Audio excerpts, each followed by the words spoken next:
Okay, so start करते हैं मित्रों, लेट्स गो। हर हर महादेव मित्रों। आज हम सेल ऑफ गुड्स एक्ट, हमारा रिवीजन हो चुका है कंप्लीट, और आज हम सेल ऑफ गुड्स एक्ट के जो प्रोविजन है उसका राइटिंग प्रैक्टिस ले रहे हैं। ठीक है, maximum question we will try कि पहले हम डिस्कस कर ले, बिकॉज आज का टारगेट ये है कि आपसे ज़्यादा क्वेश्चन हमको क्या कहते हैं उसको डिस्कस करने हैं। क्यों? क्योंकि अपने पास राइटिंग के लिए स्पेस अपने को ज़्यादा लगेगा, तो मैं ये चाहता हूँ कि maximum sale of goods act के क्वेश्चन आप देख लो, राइटिंग भी करेंगे, 3-4 क्वेश्चन का राइटिंग अपना रफली हो जाएगा, डोंट वरी। ठीक है, शुरू करते हैं। फोकस करना अच्छे तरीके से, बोर्ड के ऊपर ध्यान देना। स्टार्ट करते हैं। सबसे पहला क्वेश्चन है, state briefly the essential element of contract of sale under the sales of goods act. Sale of goods act के अंदर कॉन्ट्रैक्ट, ये खिड़की लगा दो उनको, एक आवाज इतना पहुंचेगा क्या? कॉन्ट्रैक्ट ऑफ सेल के अंदर सेल ऑफ गुड्स के इसेंशियल एलिमेंट्स क्या है, ये आपको यहां पे बताने हैं। ठीक है, so state briefly essential element of contract of sale under sale of goods act. क्या है सेल्स के इसेंशियल एलिमेंट? ये हमने ऑलरेडी देखा था, 2 पार्टीज होनी चाहिए, सब्जेक्ट मैटर गुड्स होना चाहिए, मनी प्राइस के फॉर्म में होना चाहिए, गुड्स एग्जिस्टिंग भी हो सकता है, फ्यूचर गुड्स भी हो सकता है, बोलो हाँ है ना, ये हमने ऑलरेडी देखा है। नेक्स्ट वाला, classify the following transaction according to type of goods that they are. wholesaler of the cotton has 100 bales in his godown. He agrees to sell 50 bales to those bales were selected and set aside. 100 bales of cotton में से उसने 50 bells बाजू में निकाल के रखे, तो ये कौन से टाइप के गुड्स है? Ascertain goods. नीचे, A agrees to sell B 1 packet of salt out of lot of 100 packets lying in his shop. अब एक पैकेट वो 100 पैकेट्स में से, बहुत सारे पैकेट्स से उसमें सेल करना चाहते हो, जो 100 पैकेट्स है वो कौन से गुड्स हो गए? बल्क गुड्स, अनसर्टन गुड्स, बोलो हाँ है ना। नीचे, T agrees to sell as all the oranges which will be produced in his garden in this year. तो ये कौन से गुड्स है? एग्जिस्टिंग है, फ्यूचर है? Future. Is it very clear? Yes और नो? नीचे सिंपल है, कोई डिफिकल्ट आएगा तो उसको सॉल्व कर लेंगे। ठीक है, A agrees to buy new TV from a shopkeeper for ₹30,000 payable partly in cash for ₹20,000 and partly in exchange of the old TV set. Is it a valid contract of the sale of goods? Give a reason for your answer. तो उसने बोला कि भाई साहब मुझे TV खरीदना है, 20,000 वो कैश में दे रहा है, 10,000 वो कंसिडरेशन दे रहा है। क्या ये कॉन्ट्रैक्ट सेल ऑफ गुड्स का है? बोलो हाँ है ना। सबसे पहला इसमें सवाल आता है कि कॉन्ट्रैक्ट ऑफ सेल्स के लिए क्या क्या जरूरी है? क्या कंसिडरेशन सिर्फ मनी में ही होना चाहिए या अदर कंसिडरेशन भी चलता है? मनी या मनी का वर्थ होना चाहिए। तो मुझे बताओ, जो एक्सचेंज में आप ओल्ड टीवी दे रहे हो वो मनी का वर्थ है या नहीं है? है, तो ऑब्वियसली एक से कॉन्ट्रैक्ट ऑफ सेल माना जा सकता है क्या? Yes. Is it very clear? अब सवाल उठता है, इनको लिखोगे कैसे? आंसर तो रफली सबको आते हैं, बोलो हाँ है ना।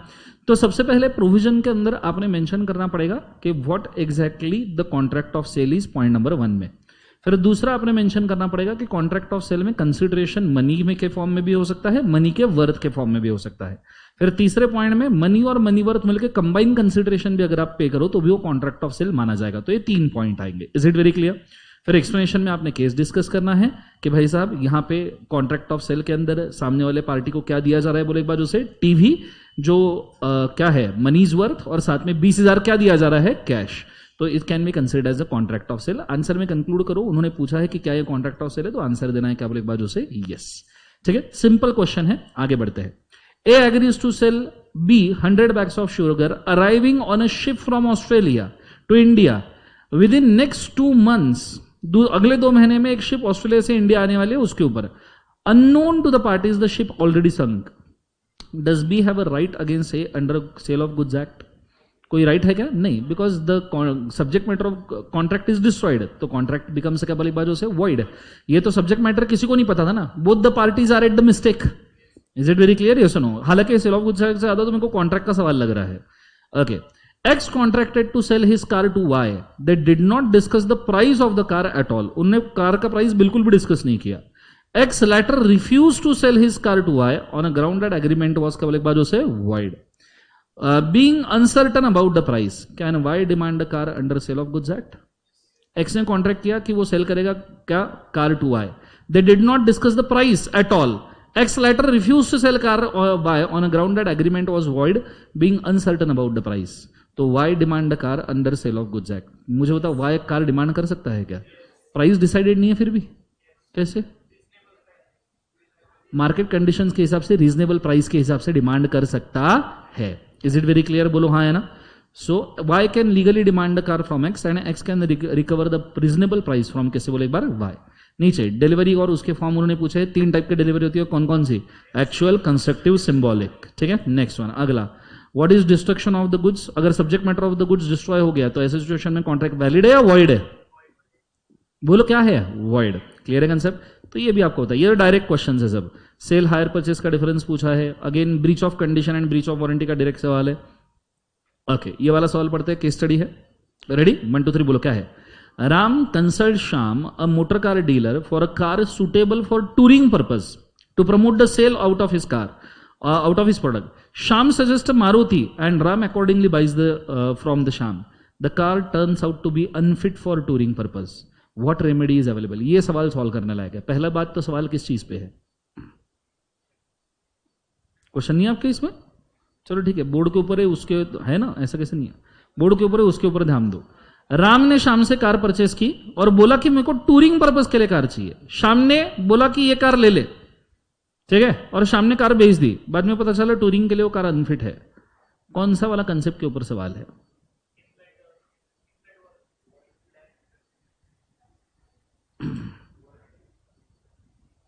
बोलो किस पे है, relied on the reasonable diligence of the seller, कहां पे, कि जब आप प्रोडक्ट परचेस करने के लिए टोटली सेलर के ऊपर डिपेंड होते हो।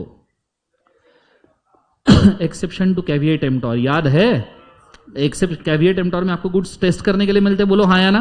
पर जब आप सेलर को बोलते हो तू ही बता भाई क्या करना, तो ऐसे केस में कैविएट एम्प्टोर लगता है क्या, नहीं। आर यू अंडरस्टैंडिंग, बोलो हाँ या ना। उसका सवाल है, मैं चाहूंगा इसको सॉल्व करते हैं, ठीक है, थोड़ा सा अच्छा सवाल है तो आपको, अच्छा कैसे लिखोगे इसको, सबसे पहले आप एक्सप्लेन करोगे व्हाट इज कैविएट एम्प्टोर, बोलो हाँ या ना।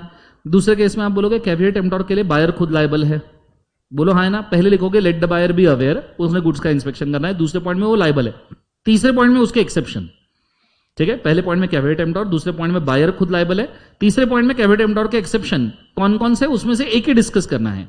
Where buyer wholly and solely relies on the judgement of, क्या बोले एक बार, सेलर।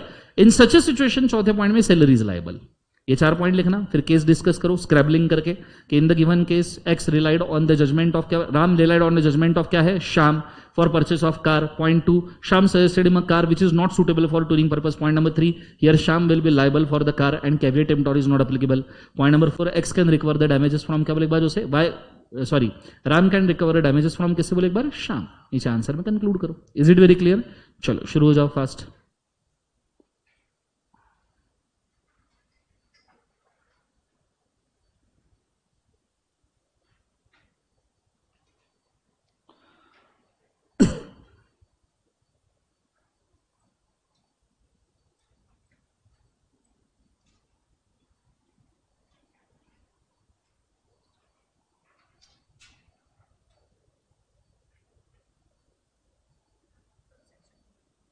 सेक्शन लिखा तो भी चलेगा, नहीं लिखा तो भी चलेगा, कंटेंट मेन है।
सॉरी।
डन।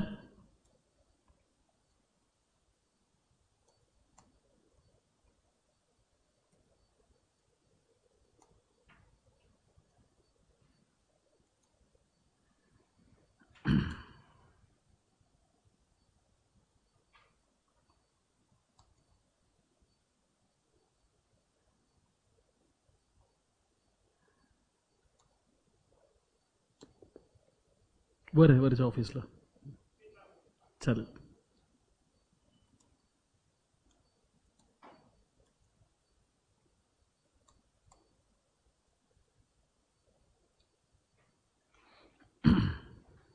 चलो हो गया सबका?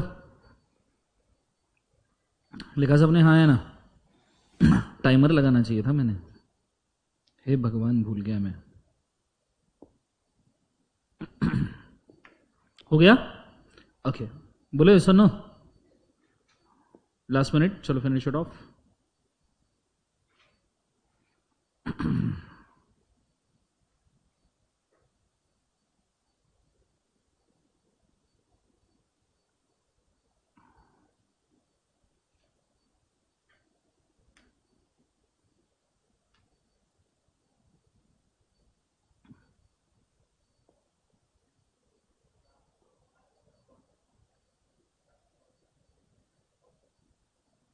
डैमेजेस बोलो, रिकवरी बोलो, रिप्लेसमेंट बोलो, जो चाहिए वो। मैंने सीधा था केस ही ठोक दिया, अब केस में जो करना है कर। खत्म। चलो डन। टाइम सब। आंसर कुछ ऐसा दिखना चाहिए, स्पेलिंग मिस्टेक को इग्नोर कर देना। Microsoft word is responsible for it, not me. यार होल्ड, कुछ ठीक कर दूं मैं। ऐसा नहीं मेरे को स्पेलिंग नहीं आते हैं, मेरे को आते हैं। ठीक है चलो लेट्स गो। आंसर ऐसा दिखना चाहिए, exceptions to the caveat emptor Indian Contract Act 1872. ठीक है। Caveat emptor means let the buyer be aware, which means when the goods can be inspected by the buyer with reasonable care, he shall execute the inspection. If the goods are available for the inspection, then buyer is liable for any fault of the goods which can be observed by reasonable inspection at the time of contract of sale. However, even a caveat emptor is not applicable in the few cases such as buyer depends on the judgment of the seller for the specific purchase of the goods wholly. In such a case, if the buyer buy the goods as per the seller and the goods found to be unfit for the consumption, then such a seller will be liable for the same. In the given case, Ram depends on Sham for decision of touring car wholly. So it is a duty of the Shyam to suggest him the suitable car for the same. The car suggested by Shyam resulted to be unfit for the touring purpose, which caused loss to the Ram. Here the caveat emptor will not be liable as the Ram only depends on the judgment of the Shyam for the purchase of the car, so he have no option to inspect the goods. Is it very clear? नीचे here अब उन्होंने पूछा remedy क्या क्या available है, तो आप दो चार रेमेडी सजेस्ट कर सकते हो जो आपको सही लगे. मैंने सजेस्ट किया है here Ram can demand the damages from the Shyam for the wrong suggestion of the vehicle. He can also sue the Shyam for any recovery of the damages. अब आप बाद में भी लिख सकते हो रिप्लेसमेंट ऑफ कार वगैरह वगैरह, बट सूट फाइल करना ही सिंपल, उसमें आपको जो डिमांड करना है वो कर लो. Is it very clear? चलो समझ में आया पक्का? कैसे लिखना आइडिया क्लियर है? चलो किसी को चाहिए इसको फोटो खींच के रखो if you wish for same. ठीक है, गो फॉर इट फर्स्ट, मतलब आपको पता रहेगा कैसे लिखना है मॉडल आंसर के फॉर्म में. अच्छा, मेरा लीगल लैंग्वेज बना हुआ है बहुत सालों से, इसलिए मैं बहुत आसानी से लीगल लैंग्वेज लिख सकता हूं. आपका कंटेंट भी मैच हो रहा है तो भी आप हैप्पी रहिए. ठीक है, कंटेंट मैच हो रहा है सबका. Oh sorry, sale of goods act, my mistake. आदत अच्छी हो गई है, सो जा. हाँ चलो डन एवरीबॉडी. खींच लिया फोटो सबने? बोलो हाँ है ना. ओके, आगे बढ़ रहा हूं मैं. Now we are going for the next question. अगला क्वेश्चन डिस्कस कर लेते हैं. Let's go. ये भी अच्छा सवाल है वैसे, you can decide. Referring to provision of sale of goods act, state the circumstances under which the goods are delivered to the buyer on approval or sale or return basis or other similar terms of the property therein passed to the buyer. कब sale और goods on return basis में property कब transfer होता है? This is about transfer of property. ठीक है, मुझे बताओ सेल और गुड्स रिटर्न बेसिस के ऊपर कब प्रॉपर्टी ट्रांसफर होता है? नहीं, इंस्टॉलमेंट का क्या संबंध? Sale of goods on return basis कि रिटर्न ले सकते हैं, तो कब प्रॉपर्टी ट्रांसफर होगा? When the time lapses for the return of goods, return goods करने का समय खत्म हो गया, या buyer use the goods for his own purpose, तो प्रॉपर्टी ट्रांसफर हो जाएगा. बोलो हाँ है ना. ये दो केसेस में ही ट्रांसफर होता है ना. और तीसरा, हाँ ये रीसेल, मतलब यूज द ओन पर्पस में रीसेल भी आ गया कि खुद के पर्पस के लिए यूज करे या रीसेल करे. बोलो हाँ है ना. नीचे mister Preeti owned a motor car which she handed over to mister Joshi on sale or return basis. After a week mister Joshi pledged the motor car to mister Ganesh. Pledge कर दिया मतलब खुद के पर्पस के लिए यूज कर लिया. बोलो हाँ है ना. अब वो सेल करे रिटर्न करे खुद के पर्पस के लिए यूज करे, अपने क्या. Miss Preeti now claims back the motor car from mister Ganesh. Will she succeed? Preeti क्या सक्सीड हो जाएगी referring to provision of India sale of goods act? नहीं, प्रीति क्लेम नहीं कर सकती क्योंकि अब उसने कार यूज कर ली, तो it is a proper sale contract. ठीक है, इजी. इसको सॉल्व करने की इच्छा है क्या? अगले वाले के ऊपर जाते हैं. ठीक है, next one. Then implied warranty as to quality and fitness पूछा है, डायरेक्ट क्वेश्चन है. Next one, condition as to merchantability, condition as to wholesomeness. These are the implied conditions. बोलो यस और नो. नेक्स्ट वाला मिस, हाँ condition as to अपने पढ़ा है ना, condition as to merchantability wholesomeness. Direct question है बेटा, एक बार वापस वो रेफर करो. कैसे? मर्केंटेबिलिटी मतलब गुड्स मर्चेंटेबल है, बेचने लायक है, खरीदने लायक है. होलसमनेस मतलब कंप्लीट गुड्स है, कार खरीदी इंजन ही नहीं था. होलसम नहीं. एग्जांपल भी देखे हाँ है ना. Okay, mister Amit was shopping in a self service supermarket. He picked up a bottle of cold drink from the shelf. While he was examining the bottle it explode in his hand. खतरनाक case है ये. And injured him. He files a suit for damages against the owner of the market on a ground that breach of condition. Decide. क्या ये breach of condition है? खरीदा नहीं था, सिर्फ चेक कर रहा था. क्या damages क्लेम कर पाएगा? कौन से केस में आएगा ये? कौन से केस में आएगा? Can he claim damages? पहले तो this is the merchantable goods. Condition as to merchantability and condition as to safety. बोलो हाँ है ना कि goods shall not damage you. अगर डेंजरस नेचर ऑफ गुड्स अगर है तो आपने एक्सप्लेन करना चाहिए, पर इसमें कोई एक्सप्लेन किया था क्या? नहीं. तो भले ही आप उसको ना खरीदो, पर नॉर्मल इंस्पेक्शन के वक्त के भी अगर आपको डैमेज करता है, दैट मीन्स गुड्स की कंडीशन मर्केंटेबल नहीं है. Goods are not safe for the use. तो ऐसे केस में आपने लिखना है condition as to merchantability, condition as to dangerous nature of the goods disclosure. ये दो कंडीशन आप इंप्लाइड कंडीशन होती है ना बेटा. इंप्लाइड कंडीशन कि goods are free from the encumbrance. Owner, seller of the goods is owner of the goods, he can transfer of property. Goods are safe for consumption, merchantable quality के है. याद आया? तो आपको कंडीशंस लिखने पड़ेंगे. Is it very clear? नीचे अगला. For the purpose of making uniform for the employees mister Yadav brought a dark blue coloured cloth from Vivek but did not disclose to the seller the purpose of the said purchase. When uniforms were prepared and used by the employees, the cloth found to be unfit. However, there was evidence that the cloth was fit for caps, boots, and carriage lining. Advise Mr. Yadav whether he is entitled to have any remedy for the sale. For the purpose of making uniform, Yadav brought a dark blue colored cloth from Vivek. Yadav ने विवेक से dark blue colour का coat लाया, उससे उसने uniform बनाया, पर uniform unfit निकला. पर बोले इससे कैप बन सकती है, बूट्स बन सकते हैं और कैरियर्स बन सकता है, मतलब ट्रांसपोर्ट करने के लिए देखा था व्हीकल बन सकता है. व्हीकल मतलब कपड़े के बैग्स नहीं बनाते क्या, तो बना सकते हैं. सो बोले अब क्या कर सकता है यादव, बोले बताओ क्या कर सकता है यादव विवेक के साथ, कुछ कर सकता है नहीं. पहली बात तो इन्होंने कुछ मेंशन ही किया नहीं कि भैया कैविएट एम्प्टोर लगाया नहीं लगाया, या इसने विवेक को ऑर्डर यूनिफॉर्म के लिए दिया या काय के लिए दिया. अब ऐसे सवाल होते हैं अजम्पशन बेस्ड. कैसे होते हैं बोले एक बार, अजम्पशन बेस्ड. अगर आप ये अजम्पशन लो कि विवेक के जजमेंट के ऊपर यादव ने परचेस किया है, विवेक ने बोला था मुझे यूनिफॉर्म के लिए चाहिए, पर फिर भी यादव ने बोला था मुझे भी यूनिफॉर्म के लिए चाहिए, बट फिर भी विवेक ने गलत क्लोथ बेचा, you can claim damages from Vivek. अच्छा, ही डिड नॉट डिस्क्लोज, अच्छा बोला ही है तो अजम्पशन की दिक्कत नहीं, but he did not disclose the seller the purpose of said purchase. उसने बोला ही नहीं यूनिफॉर्म के लिए लेना है, तो गलती किसकी है यादव. फिर तो क्लियर केस है कि भैया कैविएट एम्प्टोर एप्लीकेबल है, caveat emptor as such normal applicable होगा, उसने खुद ने इंस्पेक्शन किया, पर्पस नहीं बोला, खरीद के लाया, उसकी गलती. Is it very clear, yes और नो. तो एक्सेप्शन में आएगा क्या, नहीं. नीचे अगला खतरनाक केस है, बहुत बड़ा है, साथ साथ में पढ़ते हैं. रेडी, 2 क्वेश्चन है प्रोबेबली ये, ठीक है. Mr. Woodworth Associate firm dealing with the wholesale or retail buying of the selling of various kinds of wooden log customized as per the requirement of customer that dealt with the rosewood, mango wood, teak wood, Burma wood, etc. Mr. Das, a customer, came to the shop and asked the wood logs measuring 4 inches broad and 8 feet long as required by the carpenter. Mr. Das specifically mentioned that required the wood would be best suited for making the wooden door and window frames.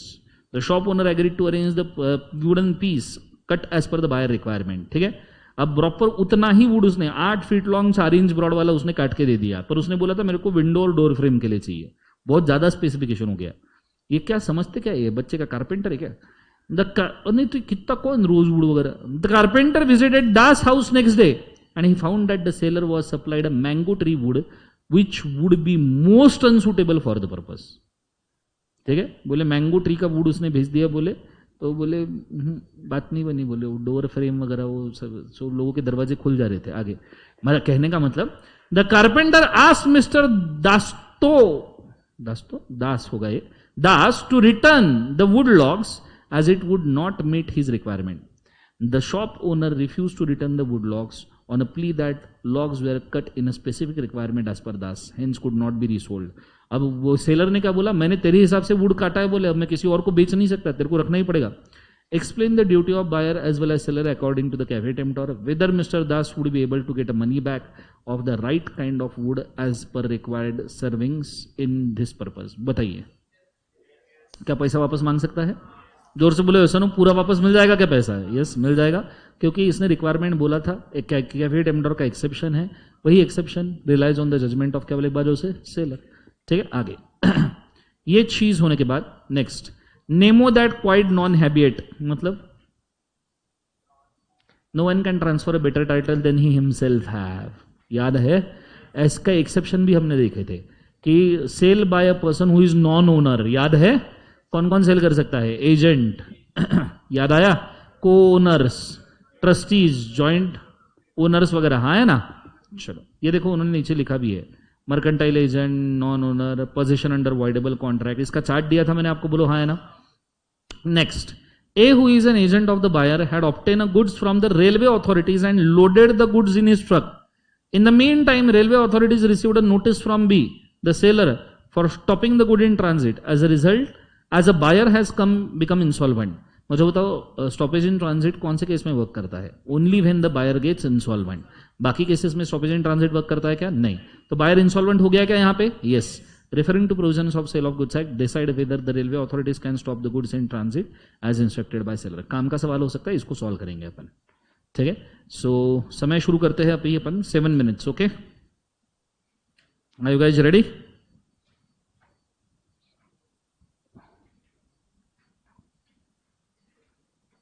सब जन ready है? चलो 1 2 3 start.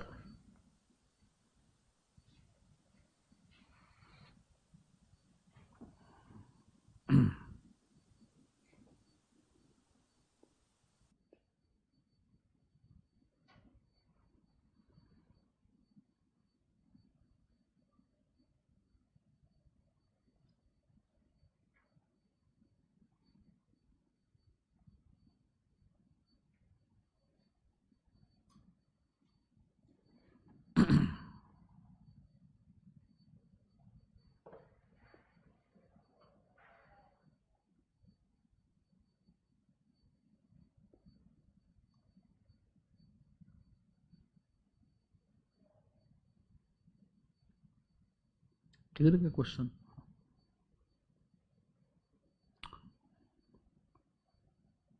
Question का photo खींच लीजिए please, so that जब मैं type करूंगा तो आपको देखने को मिले वो, अदरवाइज मुश्किल है।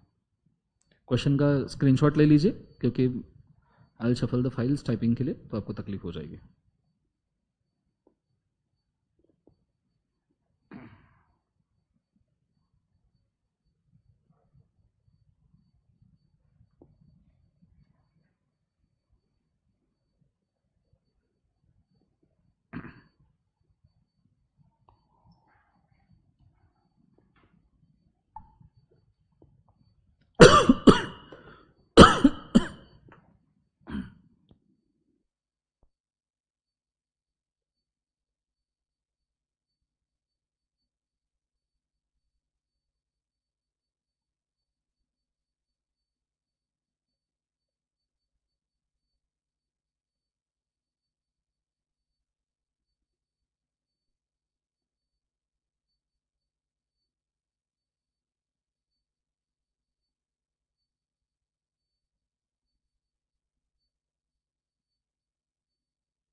Four minutes.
2 minutes.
Sheridan.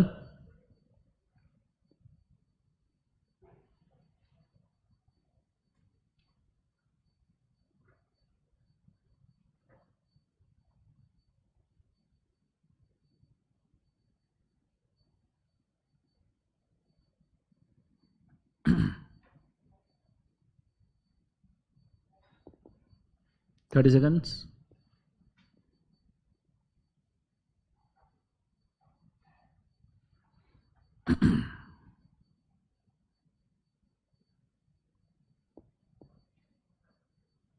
Twenty.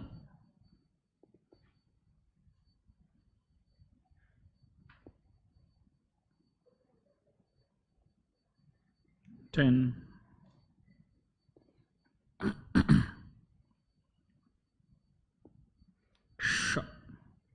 Stop writing. Time sir. हो गया सबका? ओके. कैसे लिखना चाहिए? मॉडल आंसर मैंने वैसे बुक के अंदर अच्छे से दिया है, उसी को पढ़ते हैं. The right of stoppage of the goods in transit means right to stopping the goods after the sailor has parted with the goods. So ये लिखना कीवर्ड जरूरी है, that sailor has parted with the goods and goods are in transit. ये दोनों word आना जरूरी है जब अगर आप स्टॉपेज इन ट्रांजिट बोल रहे हो. Parted with the goods and goods are in transit, ये दोनों कीवर्ड्स आना जरूरी है, otherwise it's not a stoppage in transit का आंसर. दूसरा, right can be exercise by unpaid seller when he has lost the right of lien. Stoppage in transit ही शुरू तब होता है जब राइट ऑफ लीन खत्म होता है, क्योंकि राइट ऑफ लीन कब तक है? जब तक सेलर के पास गुड्स है. और स्टॉपेज इन ट्रांजिट कब है? जब गुड्स पोजीशन में ट्रांसपोर्ट के पास है. तो लीन जब खत्म होगा तो स्टॉपेज इन ट्रांजिट होगा. तीसरा, right is available to unpaid seller only when the buyer has become insolvent. Buyer insolvent हो गया है तो ही स्टॉपेज इन ट्रांजिट का राइट है. बोलो हाँ ना, ये मैंने पहले भी बोला था. नीचे, the condition necessary are buyer has not paid the dues, the seller delivered the goods to the carrier, losing right of lien, the buyer has become insolvent, the goods have not reached the buyer, they are in the course of labor transit. ठीक है, तो आपको एक condition देनी पड़ेगी. अब इतने detail में नहीं दिया, थोड़ा बहुत चल जाएगा, इट्स ओके, पर बोलना पड़ेगा कि parted with the goods, right of lien खत्म हो चुका है, goods are in the transit and seller becomes insolvent. ये चार चीजें तो बोलनी है. फिर केस डिस्कस किया है कि गिवन केस में गुड्स अथॉरिटीज ट्रक के through goods on his truck भेजा है already from the railway authorities and loaded the goods on his truck. After the railway authorities received the notice from the seller B to stop the goods, the buyer had become एक बार insolvent. According to Sale of Goods Act, railway authorities cannot stop the goods because goods had been not in the transit, and who are loaded the goods on his truck in the agent as a buyer. That means railway authorities have given a possession of the goods by buyer. The transit comes to an end when the buyer or his agent takes the possession of goods. तो मुझे बताओ, goods अभी train में है या फिर truck में है? ट्रक में. तो क्या ट्रांजिट वर्कआउट होगा? नहीं. Is it very clear guys? जोर से बोलो सर नो. चलो अगला सवाल, right of lien, right of stoppage in transit के बारे में पूछा गया है. Same answer. Duties of the unpaid seller, duties of the unpaid seller, discuss the rights of unpaid seller. कितने राइट्स है अनपेड सेलर के? 3 अगेंस्ट गुड्स, 3 अगेंस्ट बायर. बोलो हाँ है ना. अगेंस्ट गुड्स क्या क्या? Right of lien, right of stoppage in transit, right to resell the goods. Is it very clear? Against buyer क्या क्या? Suit for specific performance, suit for damages. बोलो हाँ है ना. ये सुनो, suit for specific performance, suit for क्या बोले एक बार? Damages, and suit for injunction. Injunction याद है कि स्टे ऑर्डर वगैरह लाना, उसके खिलाफ जाना. ये सुनो. तो ये सीधा सीधा आंसर आपको आना चाहिए. ठीक है, चलो ये सवाल देखते हैं. J, the owner of Fiat car, wants to sell his car. For this purpose, he handed the car to P, A mercantile agent for sale at the price not less than 50,000. The agent sells the car for rupees 40,000 to A, who buys the car in good faith and without notice of any fraud. P misappropriated the money also. J sues A for the recovery of the car. Decide whether J would succeed. J ने Fiat car को cell करना था, उसने car का power cell करने का किसको दिया? पी को. पी को बोला था 50,000 में बेचना. पी ने कितने में बेचा? 40,000. ऊपर से पैसा भी खा लिया, पूरा 40,000. अब जे ए से कार वसूलना चाहता है, क्या कर सकता है? बोलो हाँ है ना? नहीं, उसको पी को ऊपर ही केस करना पड़ेगा. ए ने गुड फेथ में अगर गुड्स परचेस किए हैं, नॉन ओनर से भी गुड फेथ में परचेस किया और non owner is authorise agent है, तो ऐसे केस में ए को गुड टाइटल मिलेगा, जो डैमेजेस है वो पी से रिकवर करना है. Is it very clear? For the matter मैं चाहूंगा इसका आंसर पढ़ के रखिए कैसा आ रहा है. Go for it fast.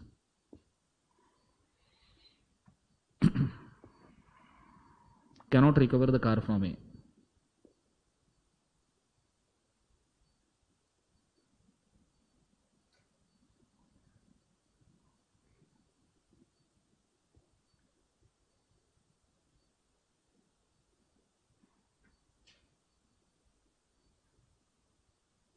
समझ में आ रहा है आंसर? बच्चों बोलो हाँ है ना?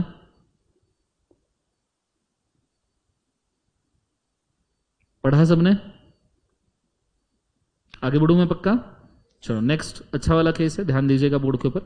Mister Samuel agreed to purchase 100 bales of cotton from mister Varun out of his large stock and sent his men to take a delivery of the goods. They could pack only 60 bales.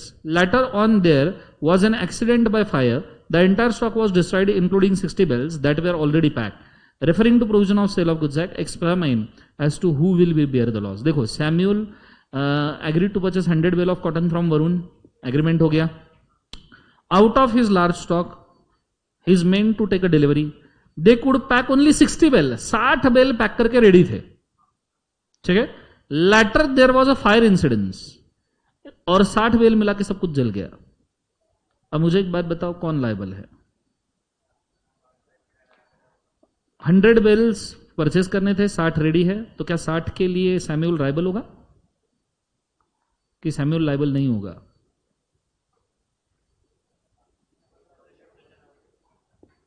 साठ bales could pack only 60. Later there was a incidence by fire और 60 के मतलब सब bells जल गए, उसमें 60 bell जो pack करके रखे थे वो भी जल गए. तो हु इज लायबल?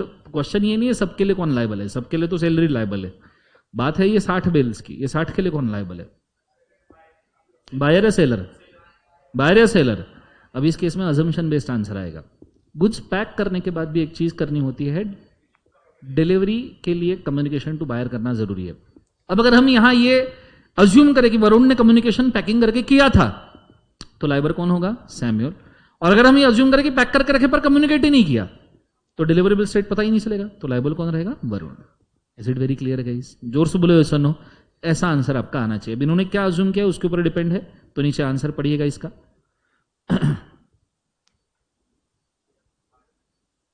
अच्छा, बेल सिलेक्ट किसने किए थे? ऐसा बोला है कि बेल सिलेक्ट किए गए थे? नहीं. हाँ, अगर सैम्यूल खुद बेल सिलेक्ट करके 60 बेल पैक करवा लेता तो सैम्यूल जिम्मेदार, क्योंकि उसने सिलेक्ट करके पैक करवा लिया ना. बोलो हाँ है ना? पर वो सिलेक्शन में रहा तो नहीं रहा, तो फिर तो कोई कम्युनिकेशन ही नहीं है ना.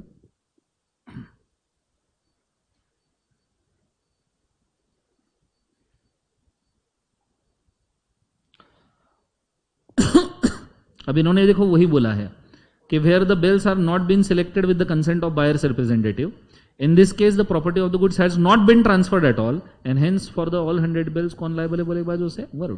Is it very clear guys? जोर से बोले सुनो. अगले क्वेश्चन के ऊपर जाते हैं. Ram sells 200 bales of the cloth to Shyam and send 100 bale by lorry and 100 bale by railway. Shyam receives the delivery of 100 bale send by lorry, but before he receives delivery of the bale send by railway he become bankrupt. Can Ram exercise right of stoppage in transit? अरे case समझा क्या? राम ने शाम को 100 bill cell किए, 100 में से 100 lorry से भेजे, 100 ट्रेन से भेजे. लॉरी वाले पहुंच गए 100, ट्रेन वाले 100 बाकी है. क्या स्टॉपेज इन ट्रांजिट किया जा सकता है? इंसॉल्वेंट हुआ तो यस, बचे हुए 100 बिल्स के लिए किया जा सकता है, पर जो 100 ट्रांसफर हुए उसके लिए किया जा सकता है क्या? नहीं. Is it very clear guys? Next अगला सवाल, direct question. Mr. D sold some goods to Mr. E for 5 lakh on 15 days credit. Mr. D delivered the goods. On due date, Mr. E refused to pay for it. Set the provision and the right as per the Sale of Goods Act. D goods sale किए E को 5 लाख रुपए के, 15 दिन का credit. D ने goods deliver भी कर दिया, बट E ने पैसा देने से मना कर दिया. तो D क्या क्या कर सकता है? दोनों चीजें कर सकता है. Right against goods, right against, अच्छा गुड्स डिलीवर किया तो ना राइट ऑफ लीन है, ना right of stoppage in transit है, right to use the goods भी नहीं है. मतलब अगेंस्ट गुड्स वाले सारे राइट तो चले गए, बचा क्या? अगेंस्ट बायर वाले क्या क्या? Specific performance, damages, injunction. Is it very clear? ये तीनों लिखने पड़ेंगे. Is it? बोलो हाँ है ना. ये तो एकदम डायरेक्ट क्वेश्चन टाइप सी है. चलो नेक्स्ट, हाँ ये वाला सब जन साथ में पढ़ेंगे. 1 2 3 बोलो क्या है? AB sold 500 bag of wheat to CD. Each bag contained 50 kg of wheat. AB sent 450 bag by road transport and CD himself took remaining 50 bags. Before CD receives a delivery of 450 bags sent by road transport, he become bankrupt. AB is still being unpaid. Stops the bags in transit. The official receiver on the CD's insolvency claims the bag. Decide the case.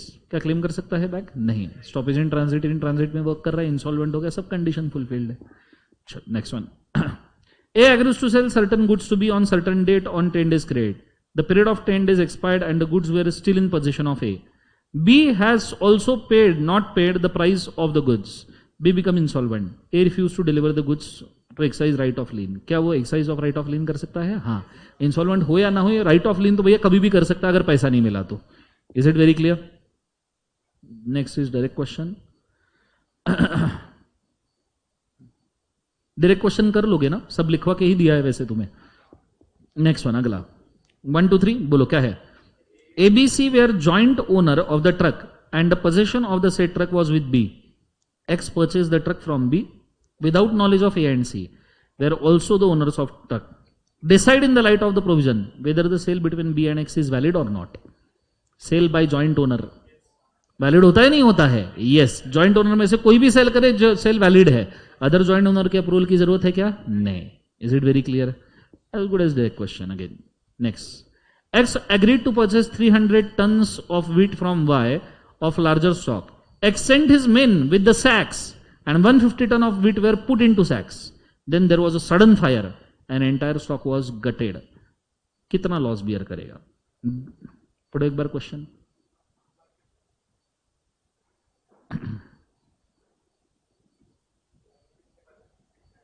नहीं, assumption base नहीं है. X ने main send करके 150 ton pack कर लिया है, separate करके 150 ton pack कर लिया ना एक्स सेंड करके, मतलब डिलीवरेबल स्टेट में भी आ गया एंड कम्युनिकेशन भी होगा, क्योंकि मेन तो वही है ना, तो कम्युनिकेशन भी होगा. तो ले चल जाना चाहिए था, उन्होंने नहीं ले जा पाए. 150 के लिए लाइबल, 150 के लिए seller liable. Is it very clear? जोर से बोलो यस और no. Next one. Next Suraj वाला. रेडी? 1 2 3 बोलो क्या है? Suraj sold his car to the Sohan for 75,000. After inspection and satisfaction, Sohan paid 25,000 and took a possession of the car and promised to pay the remaining amount in next month. Later, Sohan refused to pay remaining amount on a ground that car was not in good condition. बोलो, कैबिट एम्प्टोर लगेगा क्या? कैबिट एम्प्टोर लगेगा, पूरा पैसा देना पड़ेगा. हाँ, पर कोई ऐसा डिफेक्ट है जो नॉर्मल एग्जामिनेशन से पता नहीं चल सकता, जैसे इंजन डिफेक्ट वगैरह, तो उसके लिए कैबिट एम्प्टोर लगेगा क्या? नहीं. तो आपको दोनों आंसर लिखने पड़ेंगे, दोनों. इस केस में दोनों लिखने पड़ेंगे बिकॉज उन्होंने बोला नहीं डिफेक्ट क्या है. तो ये लिखो कि if the defect was observable by caveat emptor, तो भाई आप पैसा देना पड़ेगा. लेकिन if the defect is inherent, जो कैबिट एम्प्टोर में नहीं पकड़ा जाता है, उसके लिए वो पैसा देने की जरूरत नहीं. Is it very clear? Next one. सब जन साथ में 1 2 3 बोलो क्या है? J, the owner of the car, want to sell his car. For this purpose he handed over the car to P. ये तो सेम पढ़ा था ना हमने, सेम आंसर. मिस्टर जी वाला. रेडी? 1 2 3 साथ साथ में. 1 2 3 बोलो क्या है? Mister G sold some goods to mister H for certain price by issued the invoice, but payment in respect of the same was not received on that day. The goods were packed and lying in the godown of mister G. The goods were inspected by H agent and found to be in order. Later on, the dues of the goods were settled in cash. Just after receiving cash, Mr. G asked Mr. H that goods should be taken away from his godown to enable him to store other goods purchased by him. After 1 day, since Mr. H did not take a delivery of the goods, Mr. G kept the goods out of the godown in the open space. Due to rain, goods were damaged. बताओ कौन liable है? Case पढ़ लो चाहिए तो वापस। जी ने H को goods बेचे, गुड्स पैक करके गोडाउन में पड़े थे, उसने एक एच के एजेंट को बोला कि भैया ले जा, एच ले नहीं गया और एच ने जी को बोला कि गुड्स ले जा करके, पर एच ने जी को बोला कि तेरे पास थोड़ी देर के लिए रख, तो जी ने ओपन स्पेस में रख दिए गुड्स, जगह नहीं होगी तो खराब हो गए, कौन लायबल, जी या एच? एच लायबल, क्योंकि डिलीवरेबल स्टेट में थे, कम्युनिकेशन भी हो चुका था, लेके जानी चाहिए थी, उसकी गलती है। Is it very clear? बोलो हाँ है ना। Next one, D sold some goods to E for 5 lakh on 15 days के, हो गया है नहीं? चलो next one, employed condition warranty, direct question. Sale by sample, direct question. अच्छा, सेल बाय सैंपल में कैवेट एम्प्टोर लगता है क्या बच्चों? नहीं लगता। Is it very clear? चलो नीचे, Mrs Geeta went on a local rice, went to local rice and wheat wholesaler, asked 100 kg of basmati rice. Shopkeeper quoted the price as 125 per kg. Geeta instead insisted she would like to see the sample for the quality shopkeeper before she agrees upon the purchase. Shopkeeper showed her the ball of the rice as sample. Sample exactly correspond to the entire lot. Buyer examined the sample casually without noticing the fact, even though the same sample was that basmati rice, but it contained a mix of a long and short grains. The cook on the opening of the bag complained that the dish if prepared with this rice would not taste as same of the quality of the rice. कितना बड़ा case बनाया है। Now Mrs. Geeta want to file a suit of fraud against the seller, alleging him selling a mix of the good and cheap rice quality. मुझे बताओ, जब sample inspect किया तो sample में भी मिक्स राइस था क्या? बोलो हाँ है ना। अब सैंपल में मिक्स राइस था, उसने इंस्पेक्ट किया और सैंपल से गुड्स करस्पॉन्ड कर रहे हैं बल्क, तो गीता कंप्लेन कर सकती है क्या? नहीं। Is it very clear? उसकी गलती है कि उसको कुक का डिसीजन समझ में नहीं आया। Is it very clear? बोलो हाँ है ना। ओके, इसको सॉल्व करना चाहोगे या फिर एक काम करो, इसको सॉल्व करो, ये रादर बेटर दिख रहा है। ठीक है, आपके 7 मिनट्स शुरू करते हैं यहां से। Ready? 1 2 3 go.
3 minutes.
Last minute.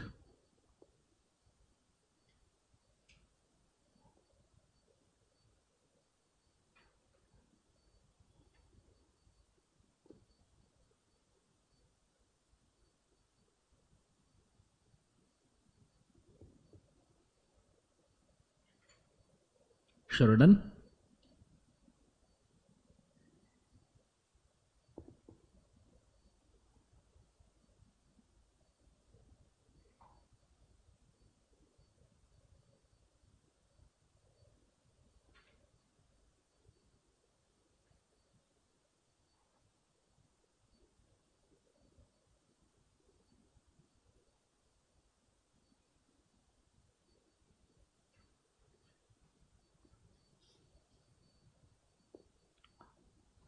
Five four three two one stop writing.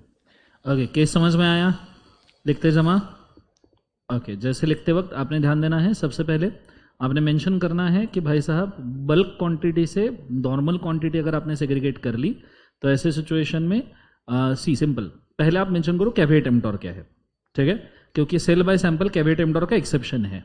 सो फर्स्ट पॉइंट में कैविएट एम्प्टोर क्या है, दूसरे पॉइंट में sale by sample is a exception to the क्या बोले एक बार उसे कैविएट एम्प्टोर. और ऐसे सिचुएशन में सैंपल बल्क क्वांटिटी से करस्पॉन्ड अगर कर रहा है तो कॉन्ट्रैक्ट वैलिड है, पर करस्पॉन्ड नहीं कर रहा है तो कॉन्ट्रैक्ट इनवैलिड है. Is it very clear? ये दोनों चीजें बोल के रखो. फिर आप एक्सप्लेनेशन के अंदर डिस्कस करो कि भैया जो सैंपल दिया उसके अंदर सेम गुड्स थे जो बल्क से करस्पॉन्ड कर रहे. अब ये तो परचेस करने वाले की दिक्कत है कि उसने सैंपल ठीक से चेक नहीं किया. Is it very clear? Yes और नो? तो ऐसे केसेस में कैविएट एम्प्टोर वर्क कर सकता है अगर सैंपल से गुड्स मैच करते हैं तो. Is it very clear? तो आपने आंसर कंक्लूड करना है. चलो नेक्स्ट, ब्रीच ऑफ कॉन्ट्रैक्ट के लिए उन्होंने डैमेजेस वगैरह पूछे हैं. अगला, Mrs G brought forward a tweed coat from P.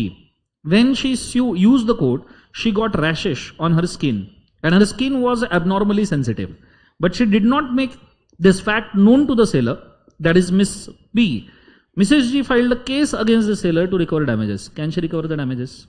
नहीं कर सकती क्योंकि उसने कोई स्पेसिफिकेशन दिया ही नहीं था एंड कोट तो इजीली चेक करने लायक है, बोलो हाँ है ना, और ना ही उसने सेलर से कुछ कम्युनिकेट किया. नेक्स्ट वन, टी के order a timber of 1 inch thickness for being made into a drums. वही caveat एम्प्टोर.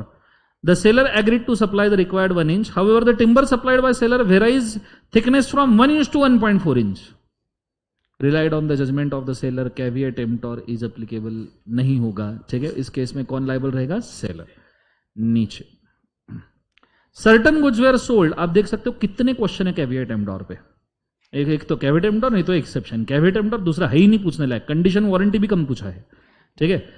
Certain goods were sold by sample to A to B who in turn sold the same goods by sample to C and C by sample sold it to D. और अब बाप, ए ने B को बेचा sample पे, B ने सी को बेचा सैंपल पे, सी ने डी को बेचा सैंपल पे. सबने सैंपल पे ही बेचे. The goods were not according to the sample. अगर गुड्स सैंपल के हिसाब से नहीं है तो बताओ. Therefore D who found the deviation of the goods from the sample rejected goods give a notice to C. C should be, B should A, B and C. बोलो क्या करना चाहिए? क्या सब लाइबल रह जाएंगे? खास क्वेश्चन, इसका आंसर पढ़ लीजिए थोड़ा. ठीक है. C can recover only damages from B and B can recover damages from A. For C and B it will not be treated as breach of implied condition, but A के लिए वो breach of implied condition माना जाएगा कि जो आपके sample के कुछ से वो नहीं वर्क कर रहे. ठीक है. नेक्स्ट अगला. A person purchased a bread from the baker shop. The piece of bread contains stone in it. अरे बाप रे. Which broke buyer's tooth. आहा हा हा. What are the rights? मतलब इतना बड़ा था क्या? और दिखा भी नहीं.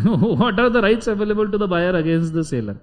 Obviously, dangerous nature of goods declare करना चाहिए. Seller otherwise liable है.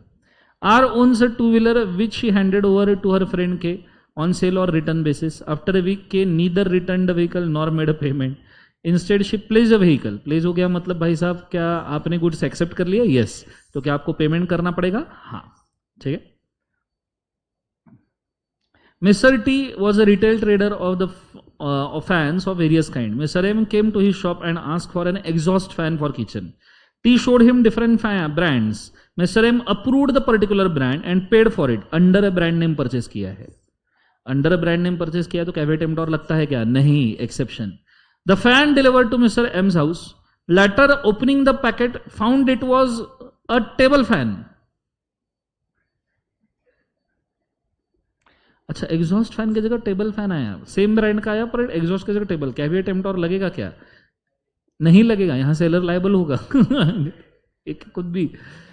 ठीक है. Discuss whether it is right of refusing the exchange. नहीं, रिफ्यूज नहीं कर सकते. आपको एक्सचेंज करके देना पड़ेगा. फिर डायरेक्ट क्वेश्चन, फिर case study. The buyer took a delivery of 20 tables from the seller on the sale or return basis without examining them. Subsequently, he sold 5 tables to his customer. The customer lodged a complaint of some defect on table. The buyer sought the return of the table to the seller. Was the buyer entitled to return the tables? अगर उसने examine ही नहीं किया तो ऐसे situation में गलती किसकी है? बायर या सेलर? बायर की. तो लाइबल कौन रहेगा? बोले एक बार. बायर. ठीक है. रफली अभी सभी क्वेश्चन हमारे नियरली हो चुके हैं. इसके साथ सेल ऑफ गुड्स एक्ट भी आपका होता है क्या? बोले एक बार जो से खाता. Is it very clear? Yes और नो? तो मैक्सिमम क्वेश्चन अपन ने डिस्कस किए. 3-4 क्वेश्चन अपन ने सॉल्व कर लिए. बाकी आप इसका प्रैक्टिस करोगे तो बेटर रहेगा. ओके. अब now last thing, question year wise अपन ने मैक्सिमम क्वेश्चन डिस्कस किए लास्ट प्लेलिस्ट और ये मिलके. ठीक है. रिवीजन वाइज भी आपको पूरा ब्रीफली रिवीजन कंप्लीट हो चुका है. ठीक है. कल से I will not be there because कल से there is one more batch which is being starting. ठीक है. आपके अगर अब कोई सेशन लेना है तो आप मुझे क्वेरी पूछ सकते हो क्वेरी नंबर के ऊपर कि ये सेशन या ये सेशन कैसा लेना है करके आप पूछो. Accordingly I will decide. और अगर मैं कोई अब सेशन लूंगा तो मैं यूट्यूब के ऊपर लूंगा. ठीक है. यूट्यूब पे मैं आपको टाइम नोटिफाई कर दूंगा आपके ग्रुप के ऊपर और उसके ऊपर अपन सेशन अगर जरूरत पड़ती है तो. Otherwise from my side I have completed nearly everything. ठीक है. फिर भी अगर आपको कुछ दिक्कत आती है तो मुझे बोल सकते हो. Is it very clear? बोलो हाँ या ना. चलो आज के लिए मैं इतना काफी करते हैं. This all for today. Have a nice day. Exam के लिए best of luck. Test series अगर दिया होगा, टाइम मैनेजमेंट वगैरह ठीक से किया होगा तो इट्स बेटर. ठीक है. 2-3 चीजें एग्जाम के लिए ट्राई कीजिएगा जो मैं बोल रहा हूं, ध्यान दीजिएगा. सबसे पहली चीज, ड्यूरिंग अगले 10-12 दिन, ठीक है, जितने भी बचे हैं, ट्राई कीजिए कि सिर्फ पढ़ाई में रहिए, झगड़े ना किसी से. अगर किसी से झगड़ा भी होता है तो 2 सॉल्यूशन कीजिएगा. पहला, एक तो सॉरी बोल के निकल लो, भली गलती सामने वाले की हो, नहीं तो सीधा बॉम्ब ही फोड़ दो, मतलब किसी का कुछ हो ही ना पाए. ठीक है. बेटर है कि गलती मान के आप निकल लो. दूसरी बात, एग्जाम लिखने के बाद, पेपर होने के बाद किसी से कोई बात ना कीजिए. अगले पेपर की प्रिपरेशन कीजिए, पेपर अच्छे से दीजिए. ठीक है. नेक्स्ट थिंग, नॉर्मली बच्चे जब पढ़ाई करते हैं, रिवीजन वगैरह करते हैं, तो उस वक्त ये करते हैं कि बार बार वही चीजें पढ़ते जो उनको याद है। अभी भी आपके पास 10 दिन का समय है, हर एक सब्जेक्ट उठाइए, एटलीस्ट लॉ उठाइए और हेडिंग रीड करके, सिर्फ चैप्टर में हेडिंग रीड करके डिसाइड कीजिए कि आपको क्या याद नहीं है। उन चीजों को अब भी मार्क करके रखिए कि आपको क्या क्या याद नहीं है, एंड लास्ट 24 आवर्स में सिर्फ वही चीजों को रीड करने की कोशिश कीजिए। अगर आप जो ऑलरेडी पढ़ा हुआ है उसको बार बार पढ़ोगे, जैसे कैविएट एम्प्टोर तुमको पता है तो उसको पढ़ के फायदा नहीं है, तो आप कैविएट एम्प्टोर में आपको कौन सी एग्जैक्ट चीज याद नहीं आ रही है या कौन से लिख नहीं सकते उसको मार्क कीजिए। इससे आपका एक लास्ट 24 आवर का शीट बनेगा। एक बार ये बन गया तो आप उसी को लास्ट 24 आवर में रीड कीजिए।